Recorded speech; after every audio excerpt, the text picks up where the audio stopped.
Hello, everyone. My name is Dr. Leslie Rogers. I am a psychologist and host of Mental Health Talk. Tonight's guest is author Michiko Honda, who is the author of A Butterfly with Brown Spots. Michiko talks about how she was born in Kirumba, Mwanza, Tanzania. As a young girl, she traveled from Tanzania to Japan, which is where her father was born, to the United States to make a life for herself. Today, she is a resident care director for the Sunrise Senior Living Facility. So stay tuned. This is her story.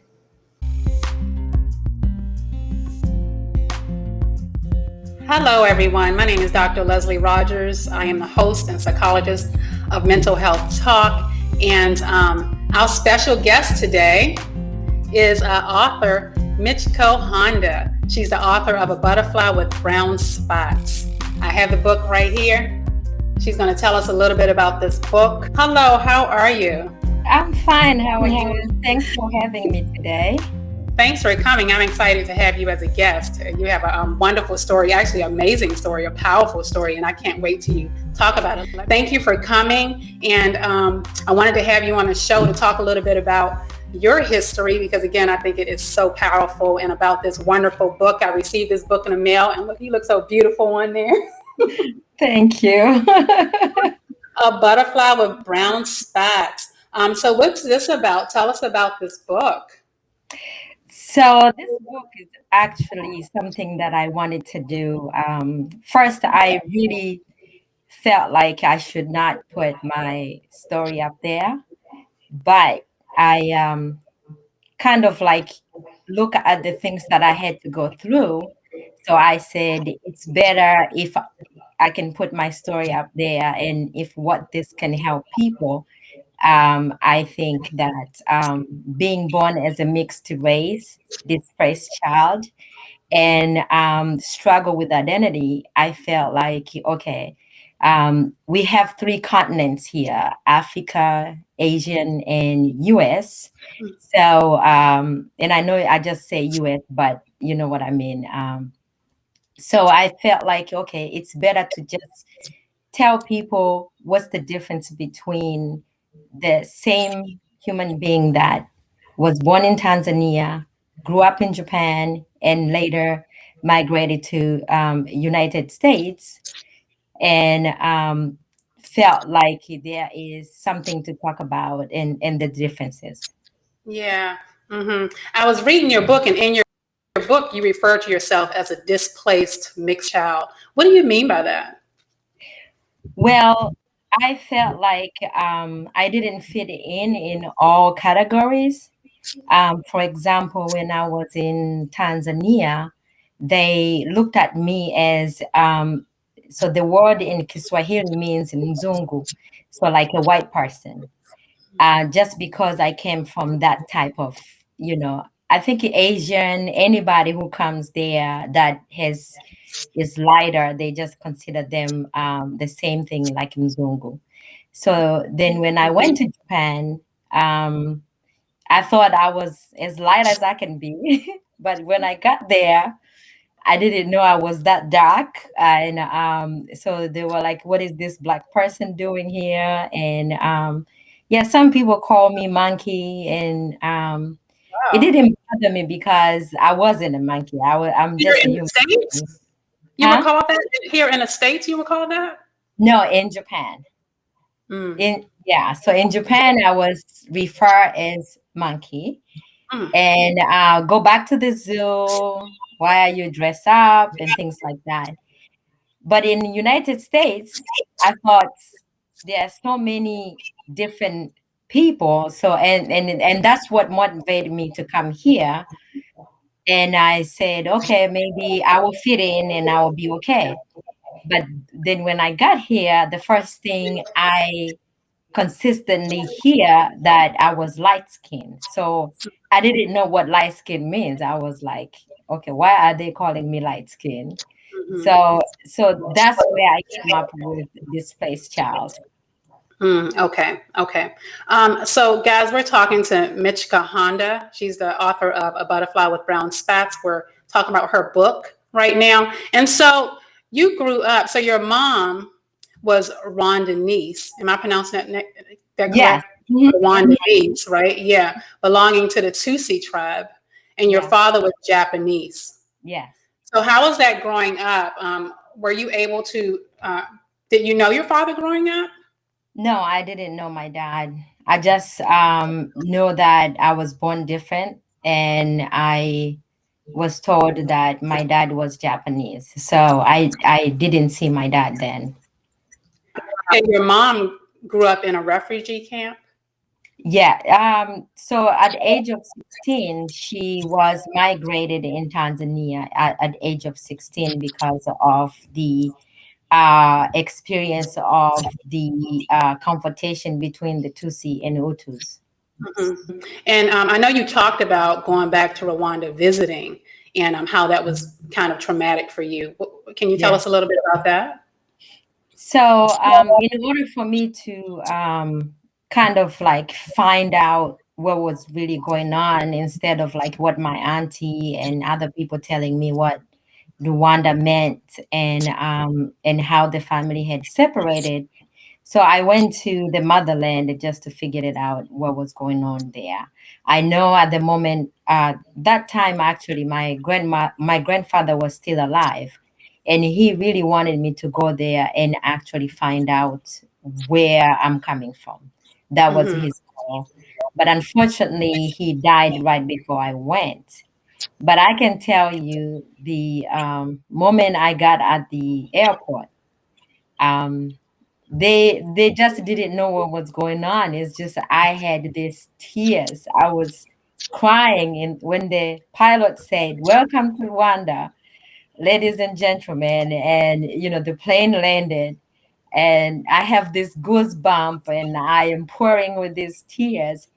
But amazingly, I felt so like home. I didn't feel like I was stranger there. Yes, and the last moment, visiting the camp, like the museum, I had to go to the museum and actually witness the people who have died and sacrificed their life from the genocide, and we lost so many family members.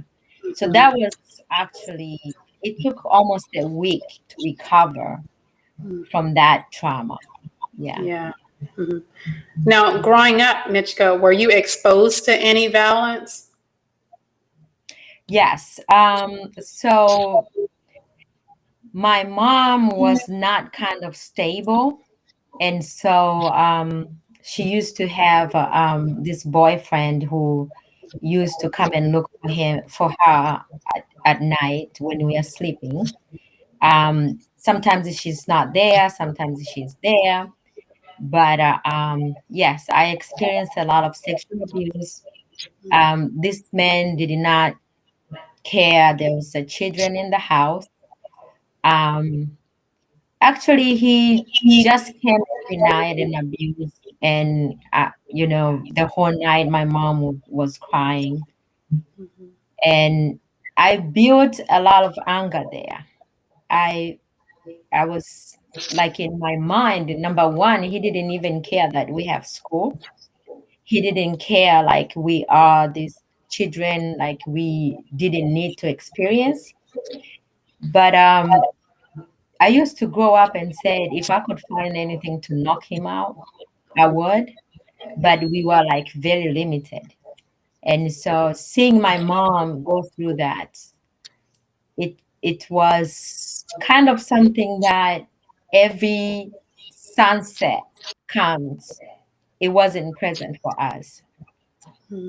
Were you able to speak up about trauma experiences and things of that sort in your home?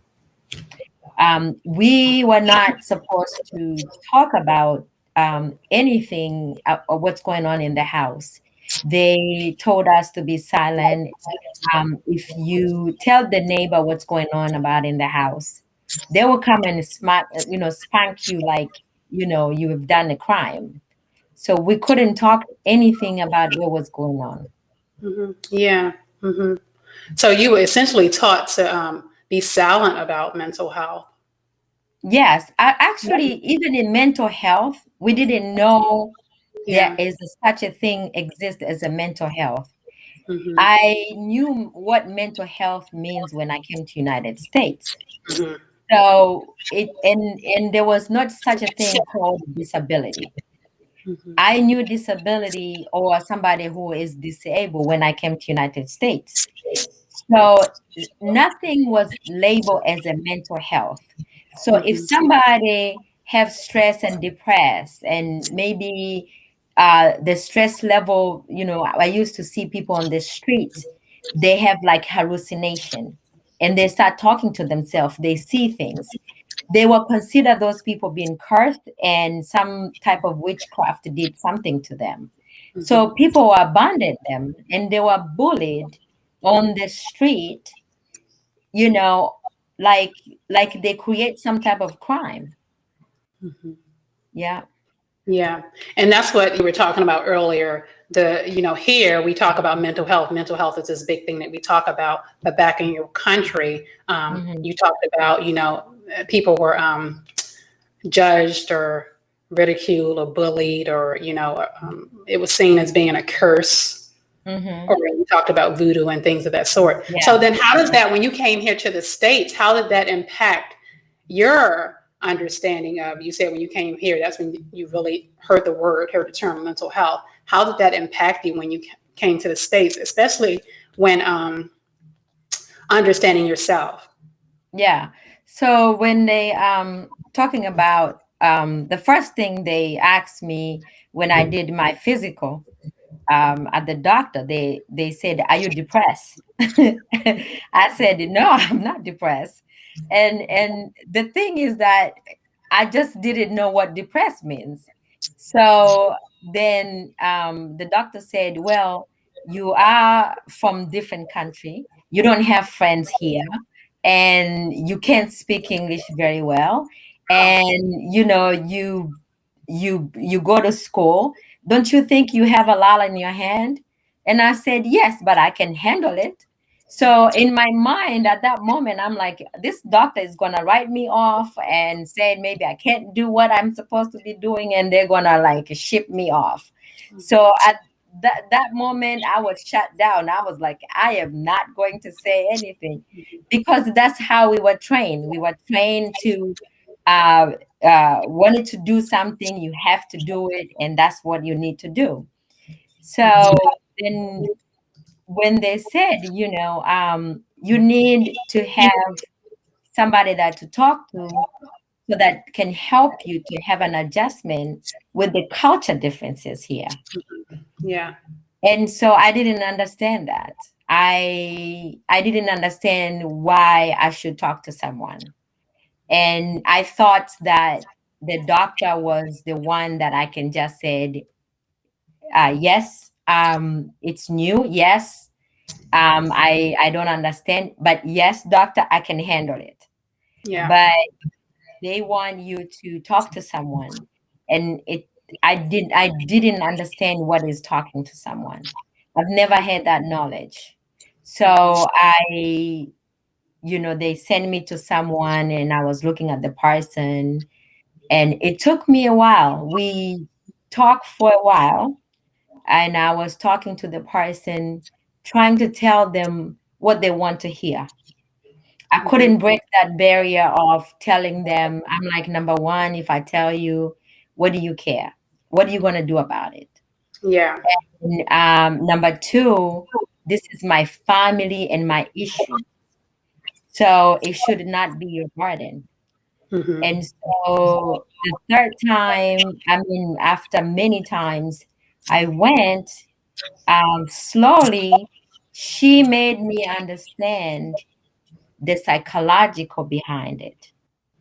And what happened is that she got to the point she felt like I was never going to talk about it. And so in Japan, when you talk to someone, you cannot face them. So Hmm. she asked me why when I talking to her, I put my head down. So I had to explain to her that we are not allowed to look at the person. And she said, "Oh, honey, if you don't Hmm. look at me, I feel that it's disrespect." Yeah. you know. So then, I did that. And so I start slowly to tell her, what was happening. And so she actually made me um, just, straight, she cut to the point and just said, I have this exercise and I want you to see it. And she said, I want you to look at the mirror and I want you to tell me what you see.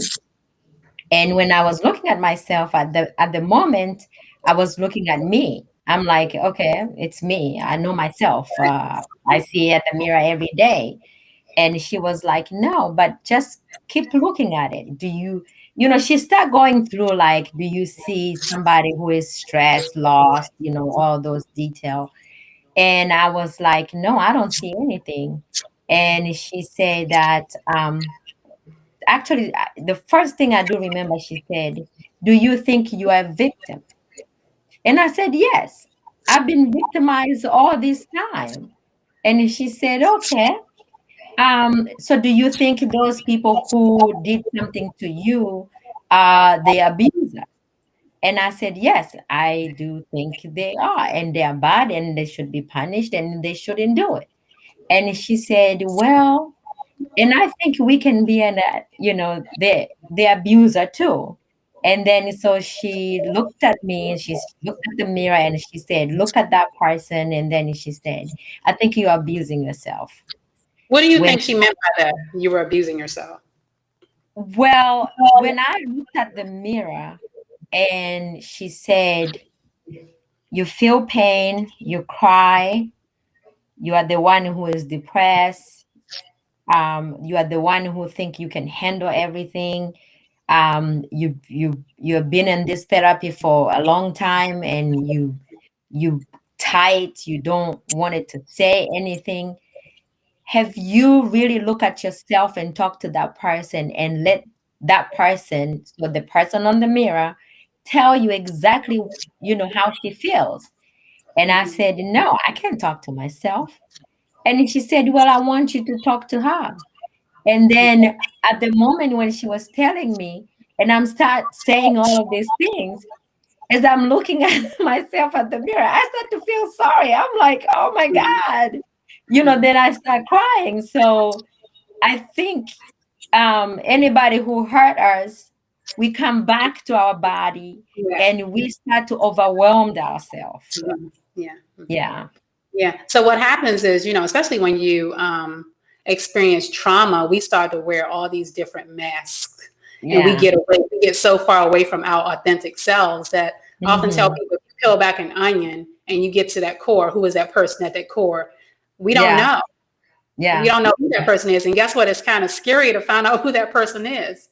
Yeah. So Yeah. we create ways to be safe, and we Yeah. create ways to be safe and not deal with all that stuff that doesn't feel good. And that's what it sounds like with you, the experiences that you were going through. You found ways to keep yourself safe. They might not have been as productive, but you found when you went to therapy that Yeah. they were safety mechanisms. So yeah, and it gives the sense of security actually. Yes. And felt like I had this blanket that I had to shield myself Yeah. and not allow somebody to hurt me.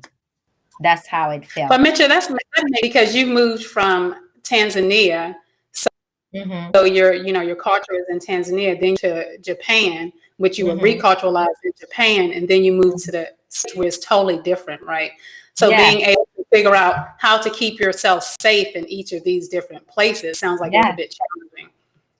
a lot of challenging, especially in Tanzania.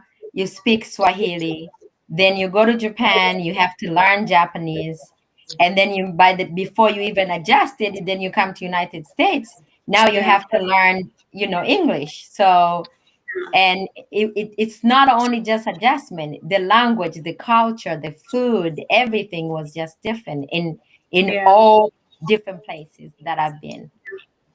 So when was it that you started to feel a part of something? I know you talked about earlier that you just felt like you didn't belong.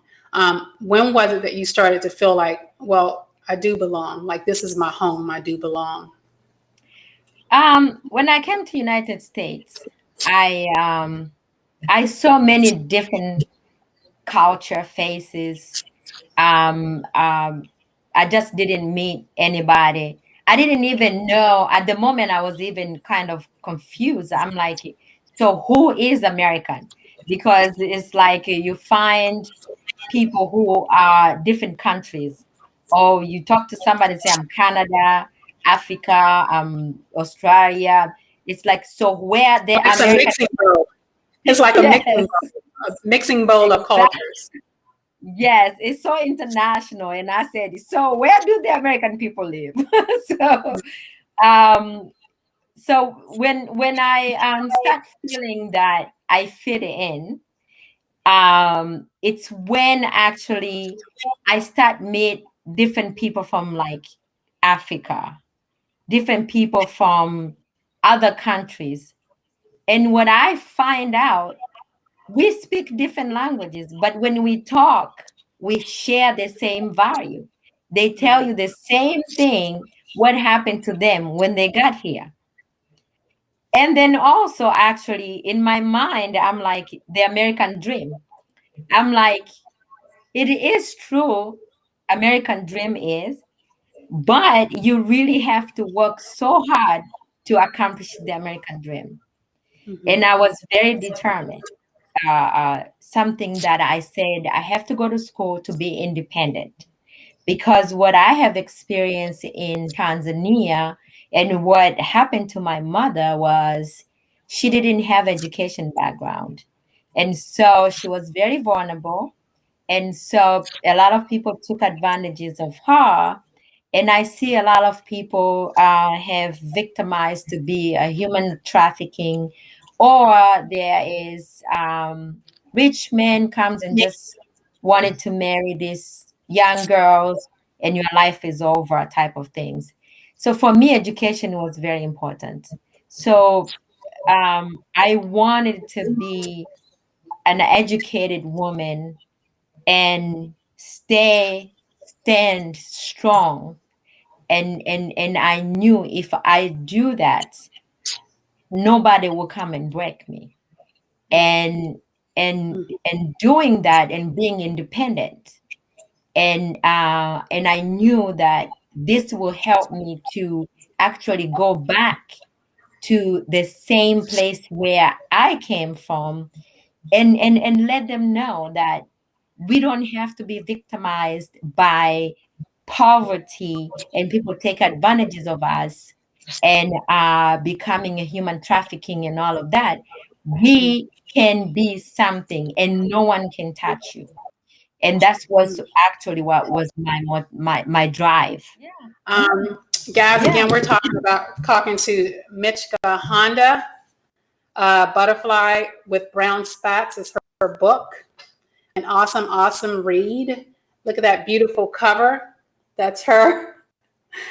She's talking about her story in here. This book is about her, and it's an amazing story of her journey from being born in Tanzania to living in Japan to coming to the States to live here. And she's now a director of nursing. She's doing great things for herself. Can you tell us where people can purchase this book? Actually, it's on Amazon right now. It is It awesome. is, yes. Yes, it's on Amazon under a butterfly with brown spots. Awesome. You should be so proud of yourself. I know your parents aren't here, but I'm sure they would be really proud of you. Your dad, were you and he were able to connect, right? Yes, so my dad and I actually, um, even though he wasn't present at the beginning of my life, but I know that when we catch up, he taught me a lot of things. I believe the strength that I have today is what my dad prepared me to be. Um, I I can fix doors, cars, everything because sports we used to play. He's the first person who taught me how to drive a car. Um, he is actually the person who gave me the confidence I think he knew that the society is moving towards the women to be able to do things, because in Japan, women are house wives. They have to stay home, and therefore they can drive. They were not like a taxi driver. The job that men can do, women were not allowed to do.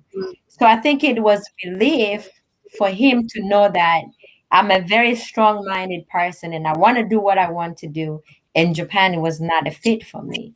So coming here, he had Yeah. to prepare me and say, I know that you going to be an independent person, Hmm. and no Good for one you. can shut you down. Yeah. Wow, that was a lot of mindset shifts too. The mindset shift, coming Hmm. independent, coming here to the Yeah. States and being independent. I can Hmm. imagine that that was challenging too. Here, I tell you, I know a lot of people that they complain about what's going on in this country. They have no idea. Each time I travel and I come back, I have to kiss the ground. I'm like, you know what? Nobody, please don't remove me from here. This is, if you hate, go somewhere else, but I am here. Yeah. I love this country. I mean, the moment I became a US citizen, I knew that I am free, and I mean, the sky is limit for me. Good for you. Good for you. Mhm. So, but thanks for sharing a part of you with us today on Mental Health Talk. Guys, again, this is Michiko Honda, her book, A Butterfly with Brown Spots. Be sure and pick this up on Amazon. It's on Amazon for purchase. And again, any final word for our guests? So I think for us, coming from the healthcare background, um, I thought I knew it all about healthcare. I thought that, I got this because now I have figured it out. So to me, actually, what had helped me to really kind of get myself together, I try to do a therapy, meditation, go to church, talk to some people who have experienced the same thing, and just to be open to someone that you trust. Like if you have a friend who you can trust, there's somebody who understand where you are coming from. Just tell them that you're not feeling well, something is going on. Hmm. So the last thing that I wanted to say is that it's just the beginning. Don't be afraid. You really need to call someone. Do not ignore your symptoms. Yeah. Yeah. And knowing your triggers, what you were talking about is triggers too, like especially for trauma, triggers to be re-traumatized, Mm-hmm. right? Especially during this time of, with COVID, the national Mm-hmm. pandemic, and then Mm-hmm. the troops, the military servicemen that were killed. It's a lot going on, and like you said, a lot of deaths, and it can be triggering for some. A lot of trauma vicariously, right? It might not Mm-hmm. impact me personally, but vicariously by watching it on the news, listening to Mm-hmm. people talk about it or things of that sort. So having a self-care plan in place to take care of Mm-hmm. yourself, such as meditation, such as what you said, meditation Mm-hmm. or relaxation techniques are Mm-hmm. really great. Um, Support systems, being around support systems. And even Mm-hmm. if you aren't face to face with your loved ones, um, Mm-hmm. maybe like video conferencing and things of that sort, ways to keep in touch or see a Mm-hmm. person without actually being. So there's a lot of ways that you can engage in self-care. And self-care Mm-hmm. is important for decreasing anxiety, Mm-hmm. right? You talked about panic attacks. Self-care is important for decreasing anxiety. Mm-hmm. Therapy engagement is an excellent tool to Mm-hmm. reduce symptoms. Mm-hmm. You talked about a lot of stigmas earlier, cultural stigmas, Mm-hmm. and a cultural expectation. But we're in a time now where therapy is here and available, and I think that we should think about using those tools because they're great tools to reduce symptoms and to help you live a meaningful life, develop Yes. coping skills to live a meaningful life. And that's what it's all about, right? Yeah. Thank you so much. That was, so much valued information, and I'm sure that can help a lot of people that's listening. I look forward to reading the rest of your book. And again, guys, this is Michiko Honda, author of A Butterfly with Brown Spots. This is Dr. Leslie Rogers. I am a psychologist and host of Mental Health Talk. And until next time, we will see you soon. Thank you guys so much for tuning in. Peace and blessings. Thank you so much, and God bless you.